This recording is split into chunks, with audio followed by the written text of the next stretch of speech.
अस्सलाम वालेकुम दोस्तों, welcome to my channel Mirchu horror story. आज की जो स्टोरी मैं आपको सुनाने जा रहा हूँ, ये हमें एक लड़की ने भेजी है। चलते हैं अपनी स्टोरी की तरफ। ये स्टोरी मैंने अपनी दादी से सुनी है। वो बताती है, मेरा गांव जिस जगह पे वाक़ है वो पाकिस्तान के खूबसूरत तरीन पहाड़ों में शामिल होता है। मेरे गांव के चारों तरफ पहाड़ और बीच में वो गांव, जैसे एक प्याला नुमा जगह हो।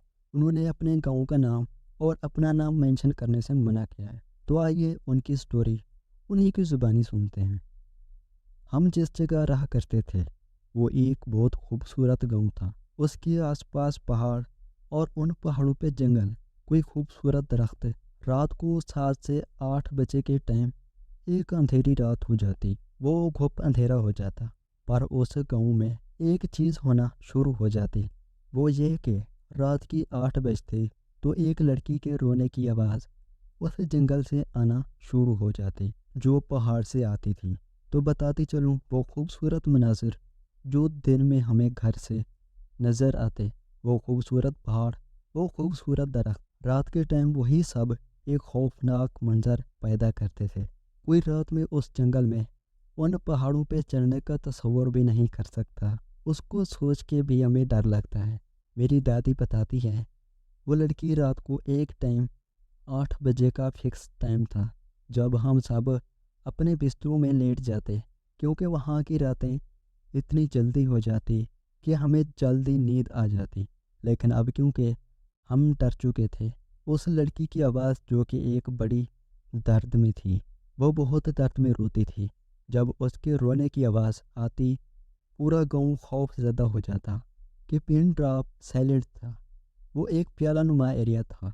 कभी आपने पहाड़ों में ज़ोर से आवाज़ दी हो तो आपने नोट किया होगा कि वो कितना गूंजती है। दोस्तों, ऐसे ही वो लड़की के रोने की आवाज़ इको बनती और इतना गूंजती कि पूरा गांव सुनता।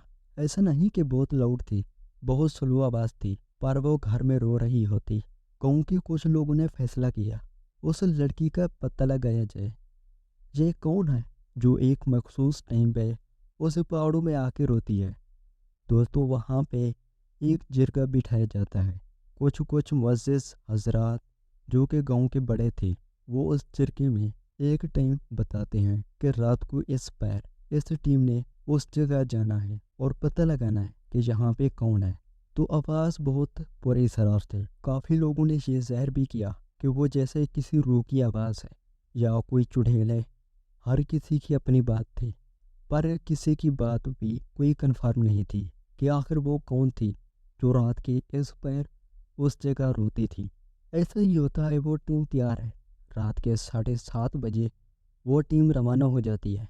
देखने में तो वो पहाड़ बहुत करीब लगते थे, लेकिन उनका रास्ता बहुत लंबा था। जैसे ही वो आवाज़ आती है, टीम इधर से चल पड़ती है कि रात के 8 बजे हैं तो हम इस लोकेशन पे पहुंच जाएं जहाँ से वो आवाज़ आया करती थी। दोस्तों, वो टीम निकल चुकी है। वो उस लोकेशन की तरफ अभी उसका टाइम नहीं हुआ था उस जगह पे रोने का, जो कि एक मखसूस टाइम था। 8 बजने का टाइम गुजरता चला जा रहा है। पूरा गाँव उस टीम का इंतज़ार कर रहा है कि वो टीम कब आए और हमें बताए वहाँ कौन है। वो टाइम हो चुका है और उस लड़की के रोने की आवाज़ अब वहाँ से आ रही है। वो ऐसे रोती है जैसे करा रही हो, वो बहुत तकलीफ़ में हो। पूरा गांव टीम का बड़ा बेचैनी से इंतज़ार कर रहा होता है, क्योंकि लोगों के बच्चे डरते थे जब वो आवाज़ रात को आया करती थी। एक बात मैं बताना भूल गई। मेरी दादी बताती है कि उस टाइम लाइट भी बहुत जाया करती थी। वो टाइम ऐसा होता था कि लाइट चली जाती, पिन ड्रॉप साइलेंट होता। उस आवाज़ का गूंजना हमारे बच्चों को डर लगता था। वो गांव बहुत परेशान था। बहरहाल वो टीम वापस आती है। दोस्तों, उस टीम का बहुत बुरा हाल होता है। वो बहुत बुरी तरह ज़ख्मी होते हैं। किसी के सर पे चोट, किसी के कहीं जोड़ पे चोट। उनका बहुत बुरा हाल होता है। उनको बिठाया जाता है, उनको पानी वानी पिलाया जाता है। जब वो नॉर्मल होते हैं, जब उनकी थोड़ी बहुत तबीयत ठीक हो जाती है, उनसे पूछा जाता है कि ऐसा क्या है कि आप लोगों की हालत इतनी ख़राब है اس پہ وہ بتاتے ہیں کہ ہم جب وہاں پہ پہنچتے ہیں اور وہ رونے کی آواز آنا شروع ہوتی ہے، ہم اس ڈائریکشن میں چلنا شروع ہو جاتے ہیں۔ وہ آواز ہمارے قریب ہے، جیسے ہم پہنچنے والے ہیں، تو جب ہم اس جگہ پہنچتے ہیں تو آواز کہیں اور سے آ رہی ہوتی۔ پھر ہم اس جگہ جاتے تو آواز کی ڈائریکشن چینج ہو جاتی، مانو جیسے وہ جو بھی مخلوق تھی وہ ہمیں گھما رہی تھی۔ اور جب ہم بہت ٹائم وہاں ایکسپینڈ کرتے ہیں تو ہم پہ پتھر شروع ہو جاتا ہے، اور ایسا نہیں کہ وہ ایک ڈائریکشن سے پتھر آ رہے ہوں، وہ ہمیں کبھی رائٹ سے پتھر آتے، کبھی لیفٹ سے، کبھی فرنٹ سے۔ ہمارا وہاں اپنی جان بچانا مشکل ہو گیا۔ ہم کچھ بہادر تھے جو کہ اس جگہ جا کے ڈھونڈنے کی بھی کوشش کرتے ہیں کہ یہ پتھر کہاں سے آ رہے ہیں، کون مار رہا ہے، کہ شاید کوئی درختوں کے پیچھے چھپا ہوا ہو۔ مگر دوستوں وہاں ان کو کوئی نہیں ملتا۔ میری دادی بتاتی ہیں کہ کچھ مولانا حضرات یہ فیصلہ کرتے ہیں کہ ہم اس جگہ جائیں گے، وہاں جا کے ہم قرآن پاک کی تلاوت کریں گے تو اللہ کے حکم سے یہ معاملات تھم سکتے ہیں، کیونکہ وہ کوئی پر اسرار چیز ہے، وہ کوئی جاندار نہیں ہے۔ اس کو ایسا ہی ہوتا ہے۔ گاؤں میں قرآن خوانی رکھی جاتی ہے جس میں سب شامل ہوتے ہیں۔ وہ سید صاحب تھے، ہمارے علاقے کے کچھ مولانا حضرات ان سید صاحب کے ساتھ جاتے ہیں اور وہاں جا کے وہ قرآن پاک کی تلاوت وغیرہ کرتے ہیں۔ اس کے بعد وہ معاملات ختم ہو گئے۔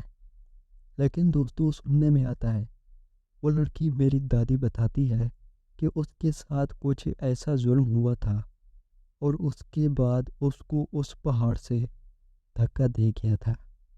اس کے بعد اس کی روح وہاں بھٹکتی رہتی اور وہ ایسے ہی درد سے روتی۔ دوستوں میری دادی بتاتی ہے، یہ ایک ایسا سچا واقعہ ہے جو میری دادی نے اپنے کانوں سے اس کی آواز سنی ہے۔ یہ ایک واقعہ تھا، میں نے سوچا آپ سے شیئر کروں۔ تو بہت بہت شکریہ میڈم آپ کا۔ تو دوستوں اگر آپ کو سٹوری اچھی لگی ہو تو ایسے ویڈیو کو لائک کر دیں۔ جو لوگ میرے چینل پر نئے ہیں وہ میرے چینل کو سبسکرائب کر دیں اور بیل نوٹیفیکیشن کو لازمی پریس کریں، تاکہ جو میں نئی سٹوری اپلوڈ کروں اس کا نوٹیفیکیشن آپ کے پاس آئے۔ کمنٹ میں لازمی بتائیے گا کہ آپ کو یہ سٹوری کیسی لگی۔